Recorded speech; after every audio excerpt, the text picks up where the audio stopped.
Hi everyone, what I'm going to do today is just join my panel pieces, and we made a felt pennies panel in our live stream. So I've already put together these panels and I'll show you the process that I went through to do that as I'm sorting this panel out.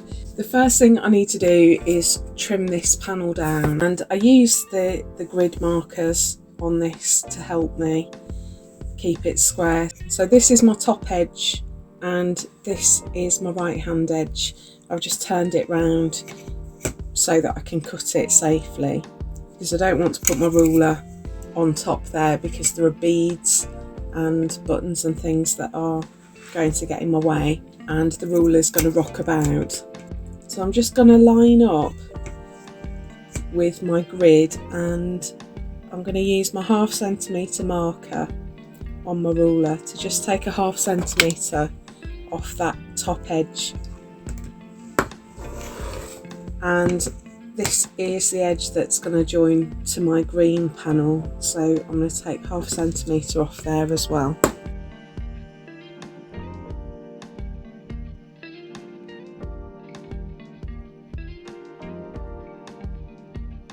I'm joining it in the middle, even though that's going to create an overhang here.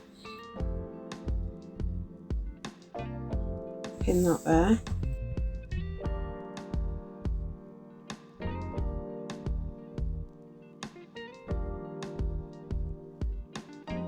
And then I'm going to bring my green over.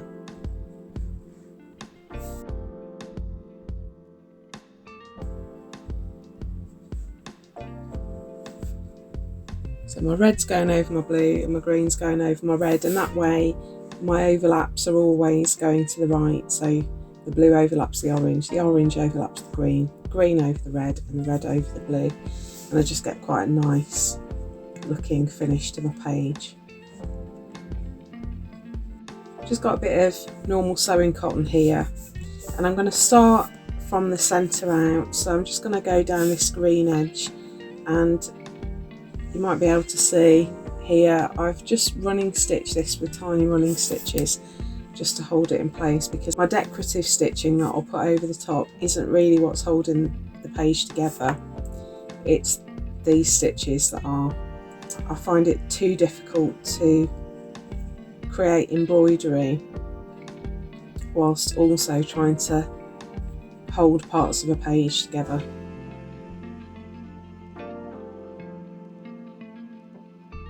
And I'm just going to take those pins out as I work my way down, because I want my page to lie flat and I don't want to accidentally stitch a great big lump into it where the pins have caused the fabric to gather up.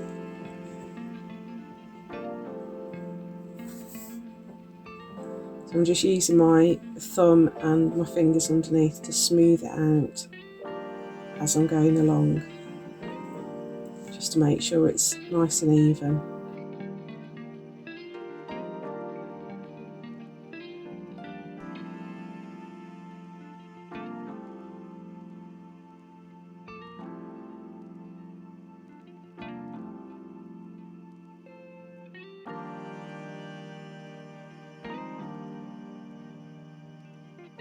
And I don't want to go right to the very end because I'm going to trim this bottom edge, so I'm going to just keep my stitches short of the very end there, because I don't want to cut them off when I trim it. So that's that side attached. So now I'm just going to go down this red side. I'm just going to make sure that's sitting nicely in the middle. It will be covered over, so I'm not going to worry too much about it.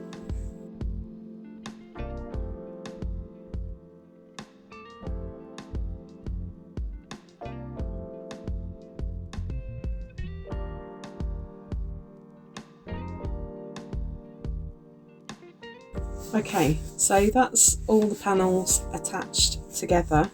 So now I'm going to just trim it and make sure it's the same size as all my other pages.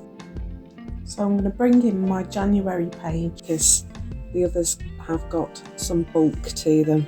And I find that actually if you use your first page as your guide every time, there's any margin for error as you go through the pages, you pass that margin for error on. So if I've trimmed my February-March page slightly bigger than this one, if I use this one as my measure for my April and May page, it's going to be slightly bigger again, and that will just be passed on all the way through the book. And so by the time I get to December, the page could well be a very different size to this one. So I'm just going to keep using this one all the way through. I'm going to bring my cutting mat back in, and I just don't want to cut any of my stitches, so I'm just going to line this up and check that I've got no stitching on show anywhere. And I know that I've already trimmed that top edge there, so I'm going to keep that lined up, and I'm going to trim all the others. So I'm going to bring my ruler back in and just sit it so that it's lined up with the edge of my January page. Then I'm going to take that away for a moment and then trim up that side. And then if I turn it and line it up with my 17cm line, I know that if I trim it back to here, I've got a 17cm page.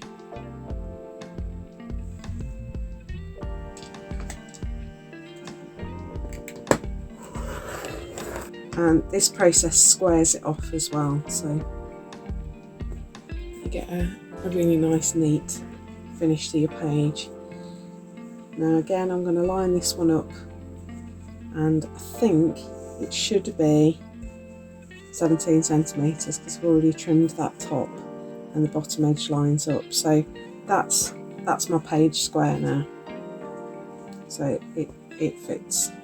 So what I want to do now is do some overstitching, and I want to use a colour that is going to show up on all the panels. So I thought I could use yellow, and I haven't used tulip stitch very much, so that's what I'm going to use to stitch down. So I'm going to overstitch these joins, so it's going to hide those running stitches where I've joined the pages together, and it's also going to add a decorative element as well. Now, although I'm going to use tulip stitch, I'm going to do the fly stitch part of the stitch in a different colour. So I'm just going to do some detached chain stitches down the centre. I'm trying to keep them an even size. I've just got 2 strands of embroidery thread here.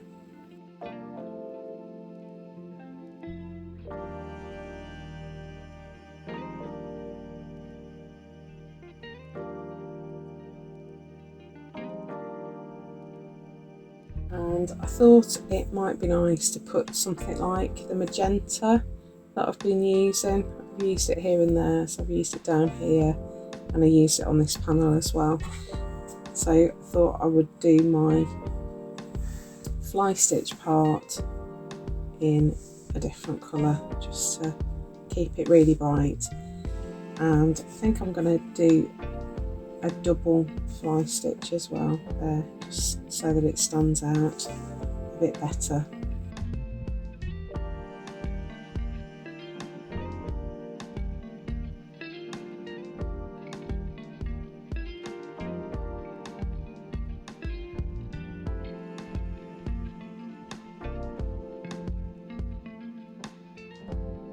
I think it needs something in the middle, so what I'm going to do is just put a little French knot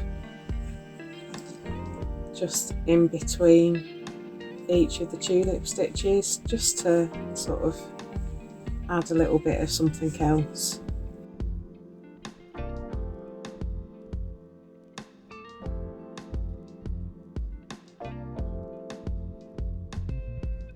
So I'm going to put in the other borders, and then we'll work out what we're going to do at the centre, and then we'll join it to our other page.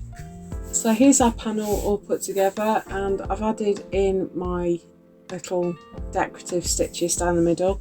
So I thought I would put a button at the centre, and I've got these nice wooden buttons. I've got a purple one there, and we haven't used purple, but I thought it looked quite dark. So what I thought I'd do was use some of the yellow thread, and rather than stitching it down just in the normal way, I thought I'd do it in a slightly different way. So rather than coming up from the back, I'm going down from the front of the button.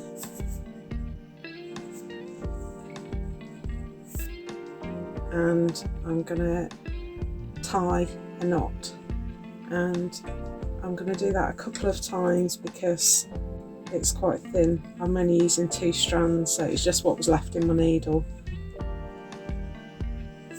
and I want a bit more going on than just that.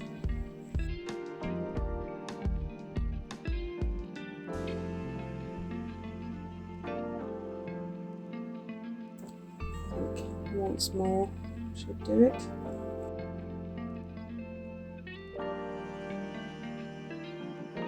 And I'm just going to trim those back so that they aren't completely wild. Okay, so that's my page so far. So what I need to do now is attach it to my April page, and I'm just going to make sure that the edges are lined up and just hold it in place with a few pins. I don't want loads of pins because I don't want to create all those lumps. I tend to find that if you match the corners, the rest of the side works itself out. I've joined all of my pages so far with blanket stitch, but because one of our stitches of the month is blanket stitch with picot, I thought it'd be nice to do this page with that. So I'm just making sure that my end starts in between the pages. I have got a full tutorial on this, so I'm just going to do this quite quickly. So I've started in between the pages, come through the back, and then I'm just making sure my needle's lined up, and I'm just going through just my front layer and coming up to the left of that bar that I've created, and that's going to start me off.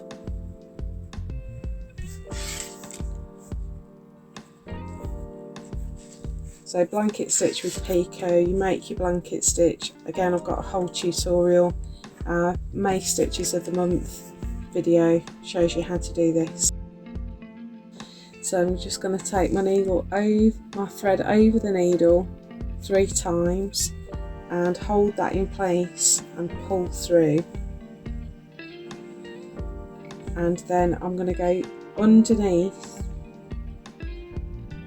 that loop, the vertical of the stitch that I've just made, and make sure my loop of working thread is underneath the thread that I'm pulling, and it pulls round into that little bobble on the end.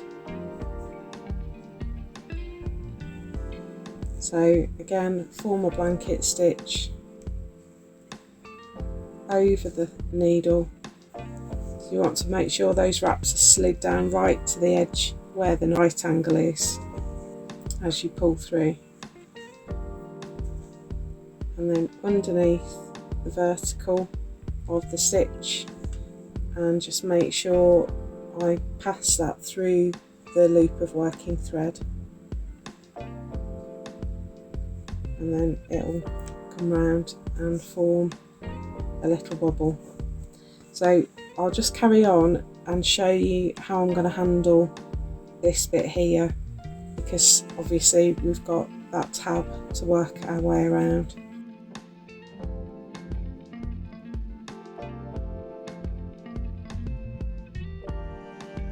This will be slightly trickier because I'm going to have to go through the front of the tab and through the back of the tab, so that the blanket stitch is just formed on the side that I'm looking at.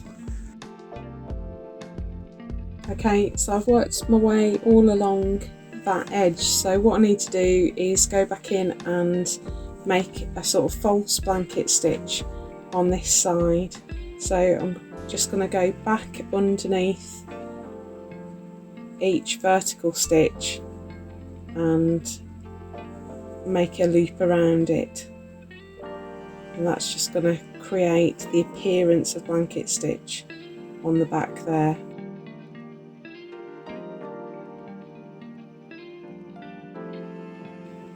And I've run out of thread, so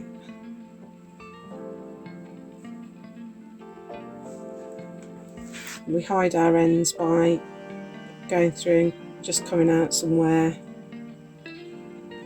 further away, and then pressing down with your scissors to cut, and the end just disappears away. So you get the idea of what I'm doing. I'm going to go all the way around the edge. Down this edge, which is going to be the spine edge, I'm just going to do normal blanket stitch. So I'll do blanket stitch with picot on 3 sides, and this side will just be normal blanket stitch, and then I'll come back and show you the finished page. So there's my finished made page. I've got my decorative stitching, and I've gone around the edge with my blanket stitch with picot, and I've kept this edge just blanket stitch. There's going to be a video very soon about how I'm going to join my pages together, so look out for that. If you've found this helpful, do give the like button a bit of a press. It helps other people to find these videos and get started with embroidery, and I will see you in the next video, so look out for that, and I will see you soon. Bye.